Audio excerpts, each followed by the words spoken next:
প্রাচীন ঐতিহ্য আর আধুনিকতার এক চমৎকার মিশেল নিয়ে সিলেটের কদমতলী এলাকায় মাথা উঁচু করে দাঁড়িয়েছে সিলেট কেন্দ্রীয় বাস টার্মিনাল। এক সময়কার কদর্য এক স্থান, এটি আজ দেশের অন্যতম দৃষ্টিনন্দন এবং আধুনিক সুযোগ সুবিধা সম্পন্ন বাস টার্মিনাল হিসেবে পরিচিত। সিলেটের সঙ্গে সারা দেশের যোগাযোগ ব্যবস্থার এক গুরুত্বপূর্ণ কেন্দ্র এই টার্মিনাল। বিশ্বব্যাংকের অর্থায়নে সিলেট সিটি কর্পোরেশনের উদ্যোগে প্রায় ৬৩ কোটি টাকা ব্যয়ে নির্মিত এই টার্মিনালটি কেবল একটি পরিবহন কেন্দ্র নয়, এটি সিলেটের স্থাপত্য ও সংস্কৃতির ধারকও বটে। টার্মিনালের নকশায় সিলেটের ঐতিহ্যবাহী আসাম টাইপ বাড়ি এবং চাঁদনী ঘাটের বিখ্যাত গড়ির আদল ব্যবহার করা হয়েছে। লাল ইটের দেয়াল ও রঙিন ছাদের ব্যবহার একে দিয়েছে এক নয়নাভিরাম রূপ, যা যাত্রীদের নজর কাড়ে। এর প্রবেশ ও বাহির হওয়ার গেটগুলো অনেকটা বিমানবন্দরের আদলে তৈরি করা হয়েছে।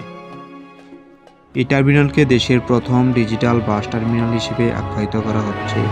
এটি দেশের যাত্রীদের জন্য বিশাল অপেক্ষাগার, প্রায় ১৫০০ আসনের, উন্নত মানের ৬টি টয়লেট, ৩০টি টিকিট কাউন্টার, ৩০ আসনের ভিআইপি কক্ষ এবং নামাজের জন্য আলাদা কক্ষ।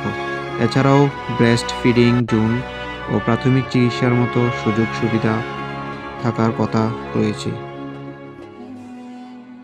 এটি দক্ষিণ সুরমার কদমতলী এলাকায় অবস্থিত, যা সিলেট শহরের অভ্যন্তরীণ এবং দূরপাল্লার উভয় রুটেই বাস চলাচলে গুরুত্বপূর্ণ ভূমিকা রাখে। এখান থেকে প্রতিদিন ঢাকা, চট্টগ্রাম সহ দেশের বিভিন্ন অঞ্চলের উদ্দেশ্যে শত শত বাস ছেড়ে যায়।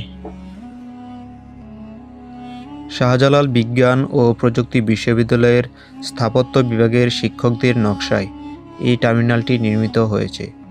এখানে শুধু আধুনিক সুযোগ সুবিধায় যুক্ত করা হয়নি, স্থাপত্যের মধ্য দিয়ে সিলেটের ইতিহাসকেও তুলে ধরার চেষ্টা করা হয়েছে।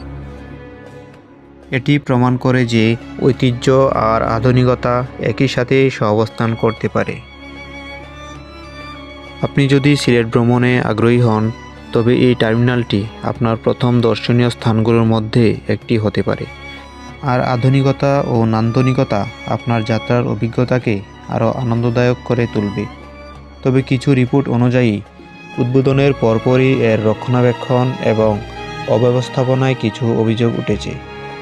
আমরা আশা করব কর্তৃপক্ষ দ্রুত এই সমস্যাগুলো সমাধান করে এই অত্যাধুনিক স্থাপনার মান ধরে রাখবে।